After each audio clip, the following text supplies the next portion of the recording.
पकड़ा गया फाइनली आज। आदिशक्ति फिल्म्स के मनोज भैया वाली बहुत सारा स्वागत अभिनंदन।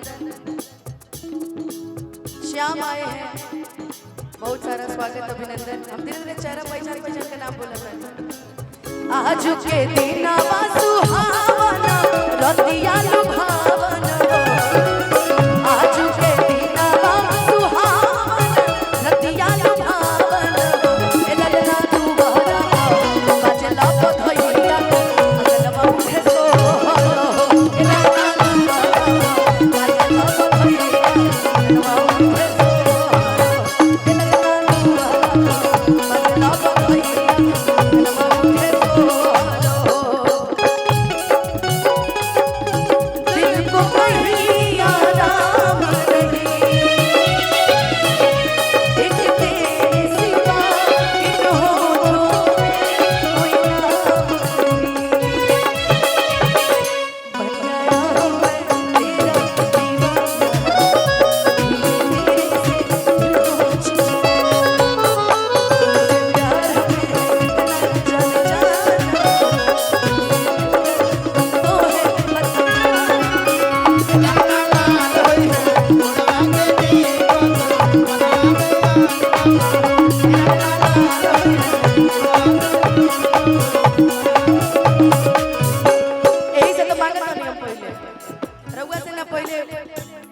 करोड़पति है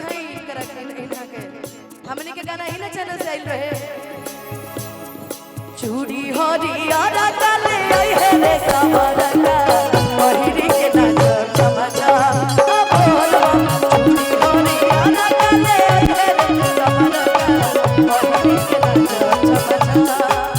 हमने के अखिलेश भैया भले हमारे से खिसियात रहो हमेशा, मगर हमने के प्यार नजरी में इज्जत प्रेम सम्मान हुए बा जौन पहले रह जौन रउआ बुझिया हमनी के कहत रही अपन अपन सही बात बा। संडे के सुना हमर भूख पिया गया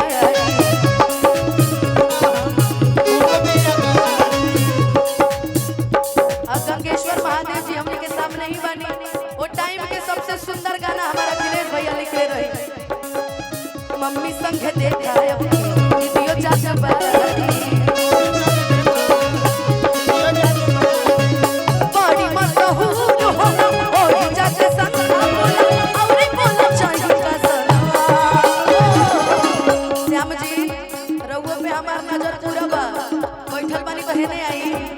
लोग के भी का दिखाई कि रउआ आइल वाली है ने आई तनी रुकी त तनी हई हमर टाइम हई पकड़ के बिया पकड़ तनी है ने आई। जब सब पूरा टीम सब पूरा आदिशक्ति टीम जुटल बाटे तब निमन 1 मिनट बाद हई 1 मिनट बाद तनी एगो ठुमका लग जाए गाने पे। चूड़ी हरियारा काले आई है रे सवारा का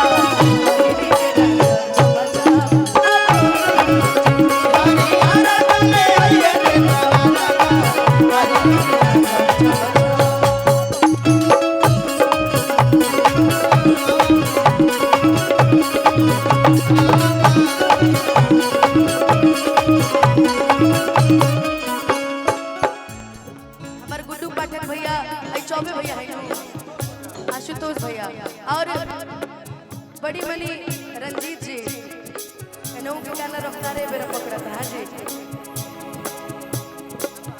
फतेह बहादुर भैया हमने के बीच में उपस्थित बनी। आगे के लाइन बड़ा सुंदर बढ़े।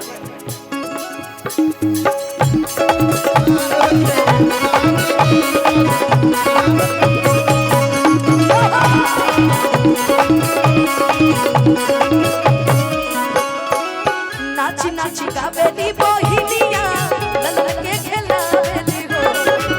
नाची नाची गावेली बहिनिया ललन के खेलावेली। बाकी आज महादेव जी से एगो आग्रह रही कि महादेव जी हमने के 2 साल बाद फिर कार्यक्रम करे जाए जब कल्लू जी के बेटी हो। हम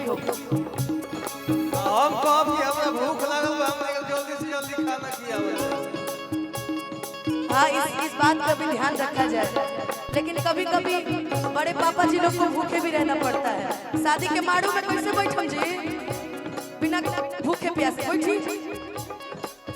अच्छा छोट बने रहुआ हम ये मनाई महादेव जी से कि हे महादेव जी 1 साल बाद 2 साल बाद 3 साल बाद चाहे 5 साल बाद हमने के फिर एक जगह कार्यक्रम करे आवल जाए सही सलामत रह जाए तो 2 साल बाद अब ठीक बा 2 साल बाद राउर को में घी सकते भैया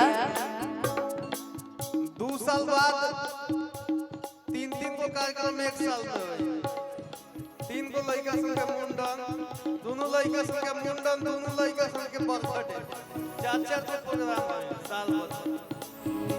लेकिन हम चाहे कि अब 2 साल बाद एगो बेटी हो को घर में महादेव जी अगर बेटी देनु तो हम सोना के चीज गिफ्ट करे इहो हम कहता नहीं आज यही मन से तारा के हम सोना के चीज गिफ्ट करब ए सोना जुदा नहीं होना ए सोना लेकिन आई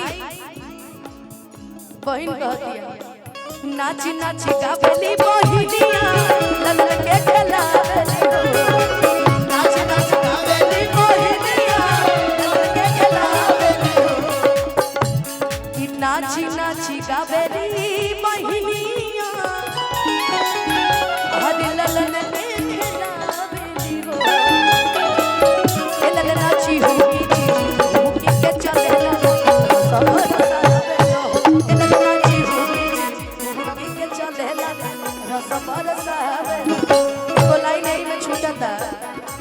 सासू सोहागिन बड़ भागिन अनधन लुटावेली हो सासू सोहागिन बड़ भागिन अनधन लुटावेली हो हे ललना तू बहरा बाजला बखैया अंगनवा के सो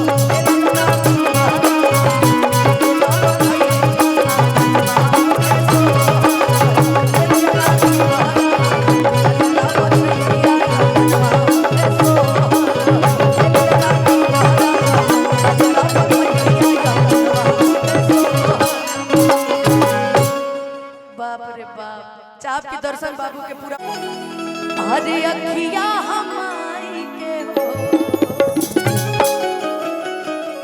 इनकिया त हुए जैसे बाबूजी के